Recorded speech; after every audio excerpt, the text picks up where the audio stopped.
Bonjour mes chers amis, les habitués de la chaîne de télévision vidéo La Voix de la Vérité, de Ahmed Benfis sur YouTube. Nous sommes aujourd'hui le mercredi 11 avril 2012 et je m'apprête à enregistrer une vidéo pour vous. Et d'ailleurs, c'est une vidéo que je suis en train de refaire parce que j'ai trouvé qu'elle était, la dernière n'était pas très lisible, n'était pas très explicative et compréhensible pour les gens. Et donc, j'ai décidé de refaire l'allégorie de la caverne de Platon. Et bien sûr, avec toujours l'arrière-pensée de l'appliquer à la réalité tunisienne et la réalité de la civilisation arabo-musulmane. Donc, d'abord, comme d'habitude, nous allons lire pour vous la citation du jour qui est assez jolie de Philippe Châtel.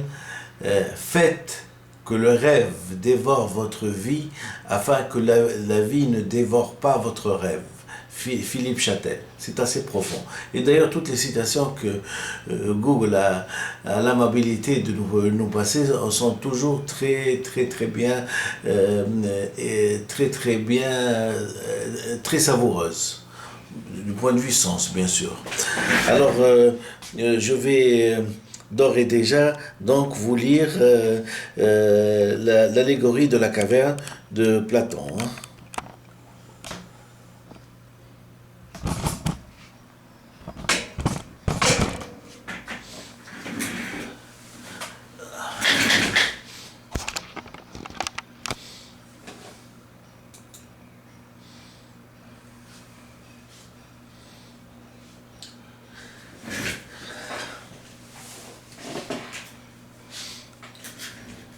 L'allégorie de la caverne. Nous sommes en présence d'une allégorie, c'est-à-dire qu'aucun élément du récit proposé n'est gratuit, mais renvoie toujours à une signification abstraite. Pour comprendre l'histoire que nous est racontée, il convient donc de la déchiffrer, de l'interpréter. Toute cette aventure qui met en jeu le regard et la vision trouvera une traduction en termes d'opération de la connaissance. Parce que le modèle d'éducation philosophique Platon enseigne à l'âme le moyen d'atteindre à des vérités supérieures. Alors,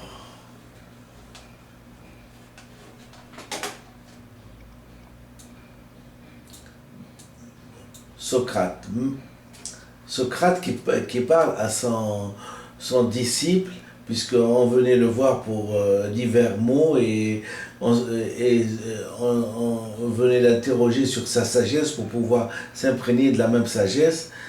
Et il y a un dialogue qui se crée entre Socrate et ses disciples. Voici la teneur. Socrate, maintenant représente-toi notre nature, selon qu'elle est ou qu'elle n'est pas éclairée par l'éducation. D'après le tableau que voici. Figure-toi des hommes dans une demeure souterraine en forme de caverne, dont l'entrée est ouverte à la lumière. S'étend sur toute la longueur de la façade,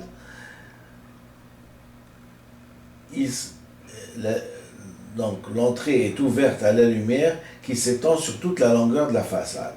Ils sont là depuis leur enfance, les jambes et les coups pris dans des chaînes, en sorte qu'ils ne peuvent bouger de place ni voir d'ailleurs que devant eux, car les liens qui les empêchent de tourner la tête, la lumière d'un feu allumé au loin sur une hauteur brille derrière eux, ils ne peuvent pas le voir, donc entre le feu et les prisonniers il y a une route élevée, le long de cette route figure-toi un petit mur, pareil aux cloisons que les montreurs de marionnettes dressent entre eux et le public, et au-dessus desquels ils vont voir leur prestige. Glacon. Je vois cela. Socrate qui lui répond. Glacon, c'est le nom du disciple de Socrate. Socrate qui lui répond. Figure-toi maintenant le long de ce petit mur des hommes portant des ustensiles de toutes sortes qui dépassent la hauteur du mur et des figures d'hommes et d'animaux en pierre et en bois de toutes sortes de formes, et naturellement parmi ces porteurs qui défilent les uns parlent, les autres ne disent rien. Glacon. Voilà un étrange tableau et d'étranges prisonniers. Ils nous ressemblent et d'abord, penses-tu que dans cette situation, ils aient vu eux-mêmes et de leurs voisins autre chose que des ombres projetées par le feu sur la partie de la caverne qui leur fait face? Glacan. Peut-il être autrement s'ils sont contraints toute leur vie de rester la tête immobile? Socrate. Et des objets qui défilent, n'en est-il pas de même? Sont contredits. Dès lors, ils pouvaient s'entretenir entre eux. Ne penses-tu pas qu'ils pourraient nommer les objets réels eux-mêmes en nommant les ombres qu'ils verraient? Glacan. Nécessairement. Socrate. Il est inéluctable qu'aux yeux des gens, la réalité ne saurait être que des choses, des ombres, des objets confectionnés. Glacan. C'est de toute nécessité. Examine maintenant comment ils réagiraient si on les délivrait de leur chaîne et qu'on les guérirait de leur ignorance, et si les choses se passaient naturellement comme suit. Qu'en détachant un de ces prisonniers, qu'on le force à se dresser soudain, à tourner le cou, à marcher, à lever les yeux vers la lumière, tous ces mouvements, ils le feront souffrir et l'éblouissement l'empêchera de regarder les objets dont il ne voyait que des ombres tout à l'heure. Je te demande ce qu'il pourrait répondre si on lui disait que tout à l'heure il ne voyait que des riens sans consistance, mais que maintenant, plus près de la réalité et tourné vers des objets plus réels, il voit plus juste. Si enfin il lui faisait voir chacun de ces objets qui défilent devant lui, on l'oblige à force de questions à dire ce que c'est. Ne crois-tu pas qu'il sera embarrassé et que les objets qu'il voyait tout à l'heure lui paraîtraient plus véritables que ceux qu'on lui montre à présent, beaucoup plus véritables? Et si on le tirait de la part, et si on le tirait par la force, qu'on lui faisait gravir la montée rude et rescapée, et qu'on ne le relâcherait pas avant d'avoir traîné dehors à la lumière du soleil? Ne penses-tu pas qu'il s'ouvrirait et se révolterait d'être ainsi traîné, et qu'une fois arrivé à la lumière, il aurait des yeux éblouis de son éclat et ne pourrait voir aucun des objets que nous appelons à présent véritables? Il ne pourrait pas, du moins tout d'abord. Il devrait d'abord s'habituer, s'il voulait voir le monde supérieur. À la fin, je pense, ça sera le soleil, nécessairement. Maintenant, mon cher Glaucon, il faut appliquer exactement cette image à ce que nous avons dit plus haut. Il faut assimiler le monde visible au séjour de la prison et la lumière de feu dont il est éclairé à l'effet du soleil. Quant à la montée dans le monde supérieur de la contemplation et de ses merveilles, voici la montée de l'âme dans le monde intelligible, aux dernières limites du monde intelligible, et l'idée du bien, qu'on s'aperçoit qu'avec peine. Donc, la montée de l'âme dans le monde intelligible, aux dernières limites du monde intelligible, et l'idée du bien, qu'on s'aperçoit qu'avec peine. Mais on ne peut apercevoir sans conclure qu'il est la cause universelle de tout ce qu'il y a de bien et de beau que dans le monde visible. C'est elle qui a créé la lumière et le dispensateur de la lumière. Et que dans le monde intelligible, c'est elle qui dispense et procure la vérité de l'intelligence. Platon, République, entre 385 et 370 avant Jésus-Christ. Donc l'état initial, c'est l'ignorance et l'impuissance.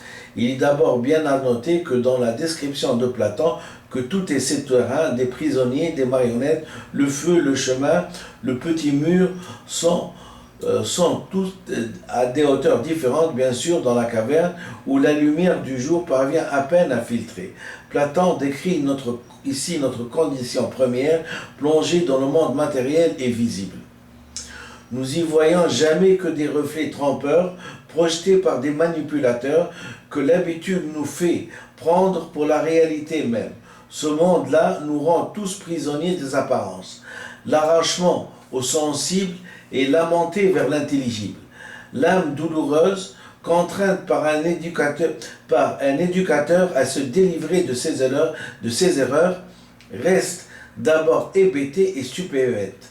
Sans repère, elle ne saurait plus dire ce qui est vrai de ce qui ne l'est pas. Le premier moment de l'éducation philosophique est donc négatif et critique. Mais au moins l'âme ne se repose pas sur de fausses certitudes. Elle apprendra à se tourner et à s'élever vers le principe des choses, de son intelligence et de son intelligence des choses. L'idée du bien.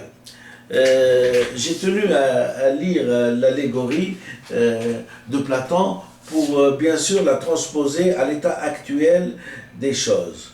Il faut bien s'imaginer qu'en parlant et en démontrant que le langage que nous sommes en train d'utiliser dans les pays arabo-musulmans était en train de nous faire conquérir le passé, c'est assez drôle de soutenir ça, mais si on s'imagine bien que tous les irresponsables présidents de tous les pays arabo-musulmans qui se sont succédés depuis 54 ans étaient incultes et ignorants et qu'ils n'avaient aucune éducation et donc aucune connaissance du psychisme d'une personne et des paramètres réels du langage, vous comprendrez très bien que nous avons été, et puisque personne n'a voulu parler par la corruption de l'entourage de chaque pays, tout le monde était corrompu. À partir du moment où on est payé, on est grassement payé autour du président, et on est grassement payé. Il était inutile de chercher midi à 14 heures.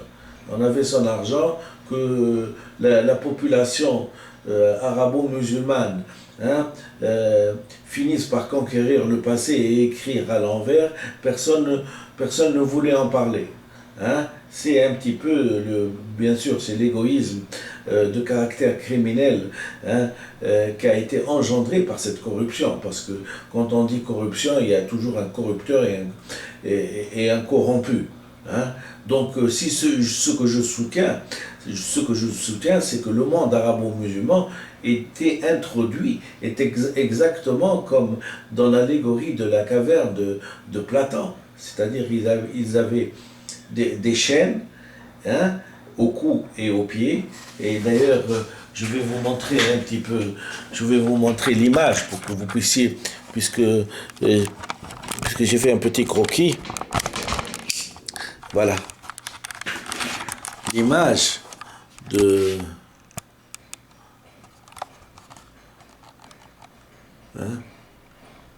Voilà. Le soleil, la caverne, comment ils étaient enchaînés, qu'ils regardaient qu'une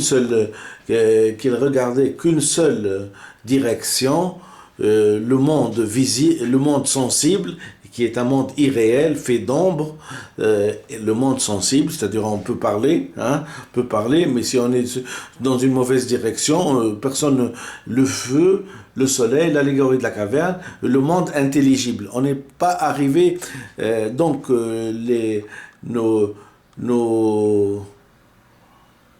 personnes qui nous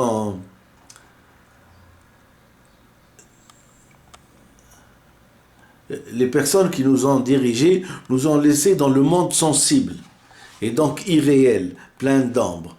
Ils n'ont pas eu la responsabilité, en fin de compte, la responsabilité de nous faire arriver au monde intelligible, puisqu'à partir du moment où on est en train de conquérir le passé, on est en train de conquérir le passé avec une langue qui ne respecte pas l'acquis phylogénique, et que toutes les descriptions qu'on peut faire peuvent nous donner des signes que nous sommes en train de conquérir le passé à partir du moment où on n'a jamais construit une voiture et qu'on n'a jamais construit une bicyclette et que nous importons toute la technologie de l'extérieur. Donc déjà c'est assez énigmatique, puisqu'à partir du moment où on est né, il est à noter que tous les êtres humains s'équivalent. qu'on soit en Amérique, né en Amérique, à New York, et qu'on soit au Bangladesh. Mais c'est à partir de la naissance où l'environnement va imprégner et la civilisation va imprégner le mode de pensée de chaque individu. Chaque individu.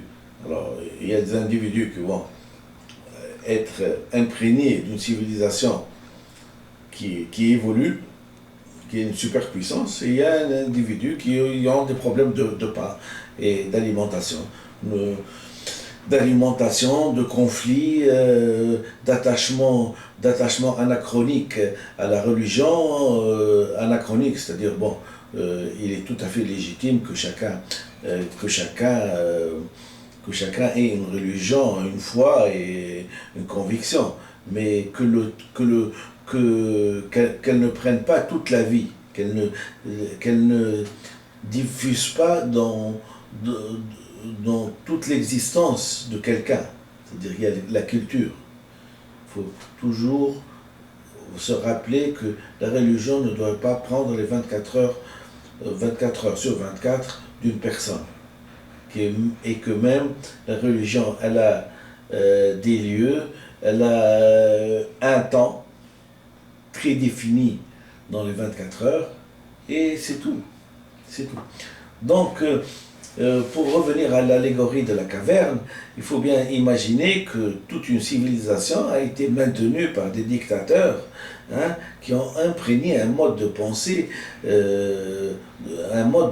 c'est-à-dire il est inutile de regarder ni à droite ni à gauche, et d'ailleurs on ne voulait pas parler des étrangers, on était là pour gouverner et pour diriger des personnes dans la conquête du passé. C'est assez dramatique comme conception irresponsable des dirigeants. C'est-à-dire qu'ils veulent se maintenir en place pour diriger, alors qu'ils n'avaient aucune notion de direction, aucune notion intellectuelle et rationnelle pour diriger. Quand vous retransmettez ça chez des enfants qui vont à l'école, et que si on venait leur dire qu'on était en train d'introduire dans votre esprit, dans votre psychisme, un moteur qui est bloqué en marche arrière, vous comprenez très bien que la révolution qui est arrivée du 14 janvier 2011 est déjà un peu en retard. Elle aurait dû arriver peut-être 50 ans avant, pour que les gens puissent bénéficier d'une langue qui est reconnue par l'inconscient et donc conquérir l'avenir. C'est tout ce que j'avais à dire. Je vous remercie infiniment.